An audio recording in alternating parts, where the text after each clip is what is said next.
It was a very intriguing story that had, at its heart, though, something that was very primal, that can elicit in the audience the same level of visceral, emotional reaction that otherwise you might need millions of dollars of special effects to get.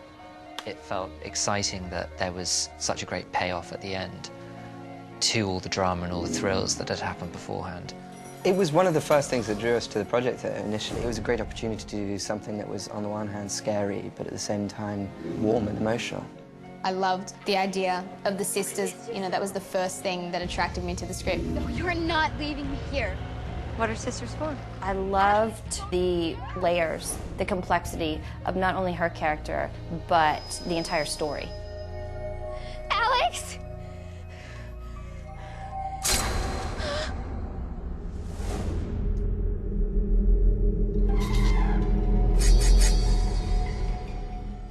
Action.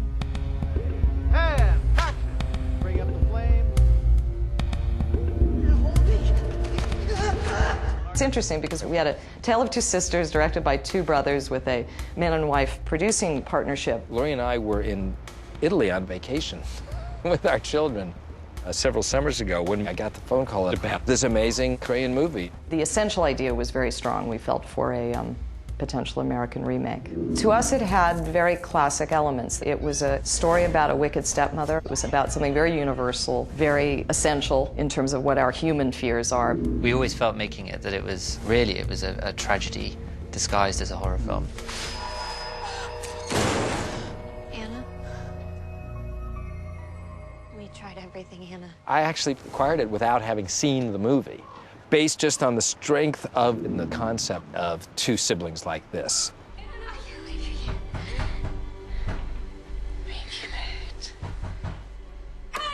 The thing that we always dislike about these types of films is they often take you to quite a dark place, and the thing that was wonderful about this was that it was the opposite. It actually kind of was very emotional and moving.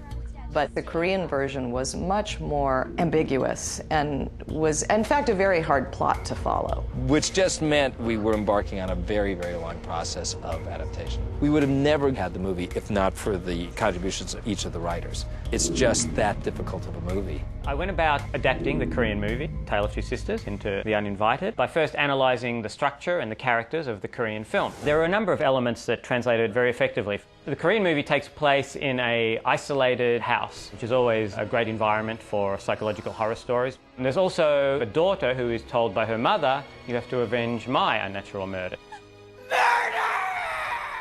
Our challenge was to really answer some of the questions that were not answered in the Korean movie. We love Asian horror films, and one of the reasons why we love them is because so many things are left open and ambiguous and open to interpretation. And Western horror stories, everything sort of makes sense in the end. And that was very much the case with our story. Your daughter got it in her mind somehow that your fiancée was a woman named Mildred Kemp. We worked a long time on the development of it with the writers. It was very complicated because you had to make sure that the scenes could play both ways, really, in terms of the ostensible story of Rachel being this murderer, but also in terms of Anna's psychosis at the end. My favourite part of writing The Uninvited was a story meeting. We were trying to figure out how we were going to make Anna contribute to the death of both the mother and the sister, because in the original Korean movie, the death of the mother wasn't caused by the daughter. So when we figured that out, that was a glorious day. You know what happened to your sister. Tell him, Alex. Don't believe him. She died. No, don't believe him. In the fire. When we first read the script, we hadn't seen the original film. So when we then watched the film, we were very excited that the script, an American remake, was very different. It excited us because we could kind of allow ourselves to be inspired by the original film, but at the same time find our own voice with the story that we were telling. In the original Korean movie, there's definitely some kind of sexual attraction that the daughter has for her father, which has caused her descent into madness. In our film, it's an element. I wouldn't say it's the only one. There's a degree of some kind of Freudian interpretation that you could put in terms of the sexual nature of what she saw and how that tipped her over the edge. At the root of the film, at the root of the story is a single scene of a girl who's seen something that she shouldn't have done. And that was very similar to some of these case studies of Freud. And that house on the side of a lake is very much the world in case study, so it was kind of It was very evocative. What really clinched it for us was that Tom and Charlie came in, they didn't talk about scares, they talked about a case study with a young woman and how she perceived her father having an affair with someone. And the fact that they came in from that equally fresh and classical perspective that really got down to the emotional meaning of what's going on made me feel confident that they could handle the other things. The original movie was visually stunning and atmospheric, and we felt it was a story that really needed to have a strong and distinctive look. The Guard brothers had years of experience as commercials directors. We saw their reel, we thought their work was great. It was fresh and stylish, it had hardly any digital effects. They're strangely classical in their approach to things. Most things are in the camera, through editing, through camera movement, and the immediacy of all that seemed very appropriate for this movie. I thought it was going to be really difficult working with two directors, but they were really cool. We share everything, and we don't divide up any roles on set. They finish each other's sentences the way Em and I do, the way that Anna and Alex would. They are very much of one mind. I've never seen them squabble. And it's been a pleasure to deal with directors who, because of their own relationship, know how to collaborate. I've rarely felt more welcome, you know, behind the monitor. And I think it's that they're used to sharing their opinions because they share them with each other. And the great thing about them, too, is that they had a total understanding because they are brothers working to tell this story. And Em and I were the sisters working to tell this story. Pinky back.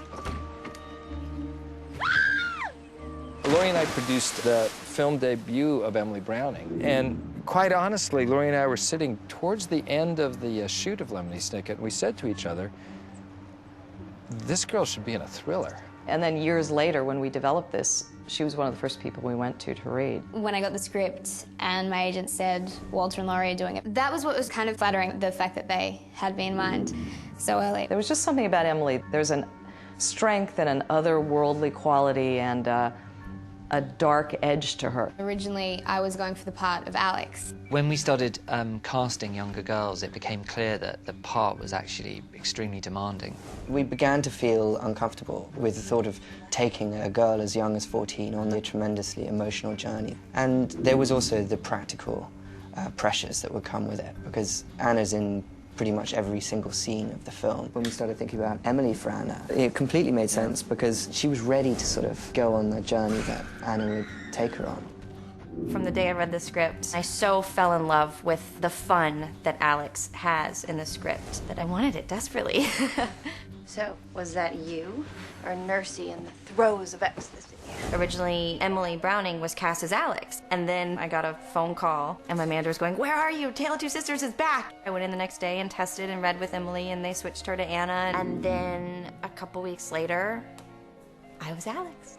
When we first met, I think Ariel was really nervous and I was jet-lagged and tired, and so we got totally the wrong impression of each other. She thought I was really shy and I thought she was really intimidating. And then this one part, Charlie and Tom said, really snap like a teenager does. And so there was nowhere for me to go. And so I just like slammed the wall and I was like, oh, he's such an asshole.